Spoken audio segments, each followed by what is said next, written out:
రాజులకు రాజు ప్రభులో ప్రభు అయిన యేసుక్రీస్తు నామంన మీకు శుభములు. ఈరోజు దేవుడు మనకు అనుగ్రహించిన వాక్య ధ్యానము ప్రవక్త అయిన ఇర్మియా వ్రాసిన గ్రంథము 32వ అధ్యాయము 19వ వచనం. ఆలోచన విషయంలో నీవే గొప్పవాడవు, క్రియలు జరిగించి విషయంలో శక్తి సంపన్నుడవు. వారి ప్రవర్తనలను బట్టి వారి క్రియాఫలమును బట్టి అందరికీ ప్రతిఫలమిచ్చుటకై నరపుత్రుల మార్గములన్నిటినీ నీవు కన్నులారా చూచుచున్నావు. ప్రియులారా, ఈ వాక్య ధ్యానాన్ని మనం పరిశీలించినట్లయితే ఆలోచన విషయంలో దేవుడే గొప్పవాడంట. మనుషులు అనేక మంది నేను గొప్ప తెలివైన వాడిని, గొప్ప ఆలోచనలు నాకు వస్తున్నాయి అని విర్రవీగుతూ ఉంటారు. అయితే ఆలోచన కానీ తెలివి కానీ జ్ఞానాన్ని కానీ అనుగ్రహించేది దేవుడే. అందరికంటే గొప్ప ఆలోచనకర్త ఆయనే, ఆలోచన కలిగించేవాడు ఆయనే. అలాగే గొప్ప ఆలోచనలను బట్టి మనల్ని నడిపించేవాడు కూడా ఆయనే. మరి మన యొక్క ఆలోచనలు, మన యొక్క తలంపులు ఆయన ఆలోచనలు తలంపులతో ఎన్నడూ సరిపోవంట. సరిపోయేలాగా ఉండాలి అంటే మనము ఆయన మార్గాలను తెలుసుకోవాలి. ఆయనతో పాటు మనం సహవాసం చేసినట్లయితే ఆయన యొక్క ఆలోచనలను మనము తెలుసుకోగలుగుతాము. ఇక్కడ ఏం చెప్తున్నాడు? ఆలోచన విషయంలో నీవే గొప్పవాడవు, క్రియలు జరిగించే విషయంలో శక్తి సంపన్నుడవంట. దేవుడు చేసేటువంటి క్రియలు చాలా శక్తివంతమైనవి. అవి మానవులకు అసాధ్యము, కానీ దేవునికి సాధ్యము. కాబట్టి దేవుని శక్తి లేకపోతే మనము ఈ లోకంలో ఏ కార్యమూ చేయలేము అనేటువంటి విషయాన్ని ఎల్లప్పుడూ నరమాత్రుడు గుర్తుపెట్టుకోవాలి. అదే విధంగా వారి క్రియాఫలమును బట్టి అందరికీ ప్రతిఫలం ఇచ్చుటకై నరపుత్రుల మార్గములన్నిటినీ నీవు కన్నులారా చూచుచున్నావంట. అదేవిధంగా ఇక్కడ ప్రవర్తన, క్రియలు రెండిటినీ కూడా దేవుడు చూస్తున్నాడంట. నీ ప్రవర్తన ఎలాగ ఉంది, నీ క్రియలు ఎలాగ ఉన్నాయి, వాటిని చూసి ఆయన ప్రతిఫలం ఇస్తున్నాడంట. అదేవిధంగా నరపుత్రుల యొక్క మార్గములన్నీ ఆయన కన్నులారా చూస్తున్నాడంట. మనం ఏ మార్గంలో నడుస్తున్నాము, ఎలాంటి మార్గంలో ప్రయాణం చేస్తున్నాము, ఏ మార్గాన్ని ఎంచుకొని మన జీవితాన్ని కొనసాగిస్తున్నాము, ఇవన్నీ కూడా దేవుడు చూస్తూ ఉన్నాడంట. ప్రతిసారి కూడా నీవు ఒక అడుగు వేసినప్పుడు, ఒక మార్గంలో ప్రయాణం చేసేటప్పుడు, ఒక ఆలోచన తీసుకొని దాని ప్రకారము నీవు ముందుకు సాగుతూ ఉన్నప్పుడు దాని అంతటినీ కూడా దేవుడు గమనిస్తూ ఉన్నాడంట. నీ ప్రవర్తన దేవుని పట్ల ఎలాగుంది, ఇతర మనుష్యుల పట్ల ఎలాగ ఉంది అనేది ఆయన గమనిస్తూ ఉన్నాడు.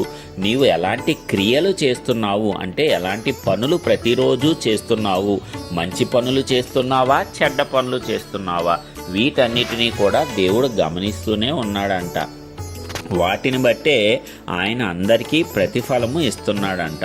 అదేవిధంగా మార్గంలను కన్నులారా చూస్తున్నాడు. వంకర త్రోవలలో నీవు వెళ్తున్నావా, సరైన మార్గంలో నీవు నడుచుకుంటున్నావా లేదా అనే దానిని ఆయన కన్నులారా చూస్తున్నాడంట. మరి ఇది మనము చాలా ప్రాముఖ్యంగా గుర్తుపెట్టుకోవాల్సిన విషయం. మనల్ని ఎవరూ చూడటలేదులే, మనల్ని ఎవరూ గమనించటం లేదులే అని మనం అనేక సందర్భాల్లో అనుకుంటూ ఉంటాము. అయితే ఆయన అన్ని చోట్ల కూడా ఉండగలడు, అన్ని చోట్ల ఆయన చూడగలడు కూడా. కాబట్టి దేవుని యొక్క కనుదృష్టి మానవులను ఎల్లప్పుడూ పరిశీలిస్తూనే ఉంటుంది.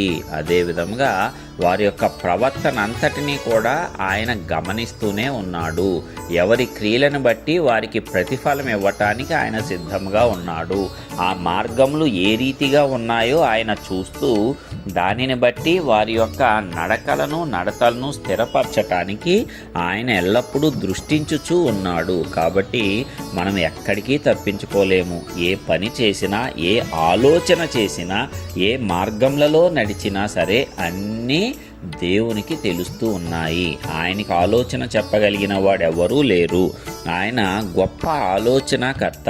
ఆయన శక్తి ఇస్తేనే మనము ఈ లోకంలో కార్యములు చేయగలము. ఆయన తెలివినిస్తేనే మనకు గొప్ప ఆలోచనలు పుడతాయి. వాటి ద్వారా మనము గొప్ప కార్యాలు చేసి ఈ లోకంలో సరైన మార్గంలో నడుచుకొని విజయవంతమైన జీవితాన్ని జీవించగలమంటే ప్రతి విషయంలో కూడా దేవుని యొక్క సహాయము మనకు అత్యవసరము.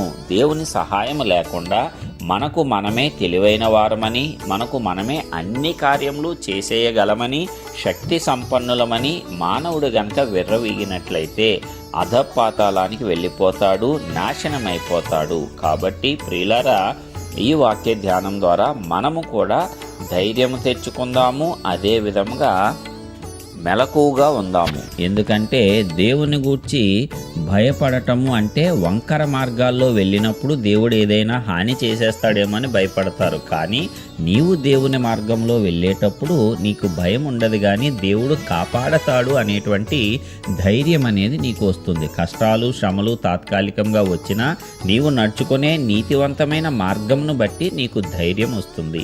నీ యొక్క నీతి ప్రవర్తనను బట్టి నీకు నిబ్బరము కలుగుతుంది. కాబట్టి మనమందరము కూడా ఈ వాక్య ధ్యానం ద్వారా దేవుడు ఏమేమి కోరుకుంటున్నాడు, మన ప్రవర్తన, మన క్రియలు, మన చేతలు, మన మార్గములు ఆయనకు అనుకూలంగా ఉన్నాయా లేవా, వీటన్నిటినీ సరి చూసుకొని ఒకవేళ ఏదైనా దేవునికి వ్యతిరేకమైనవి మనలో ఉన్నట్లయితే వాటన్నిటినీ సరి చేసుకుందాము. దేవుని కృపను పొందుకొని ఆయన ఆశీర్వాదాలు పొందుకొని ముందుకు సాగటానికి మనమందరము ప్రయత్నిద్దాము. ఈ రీతిగా మనమందరము మన జీవితాలను విజయవంతంగా మార్చుకోవటానికి దేవుడే మనకు శక్తి సామర్థ్యాలను ఇవ్వాలని నజరేయుడైన యేసు పరిశుద్ధ నామమున ప్రార్థించుచున్నాను. ఆమేన్.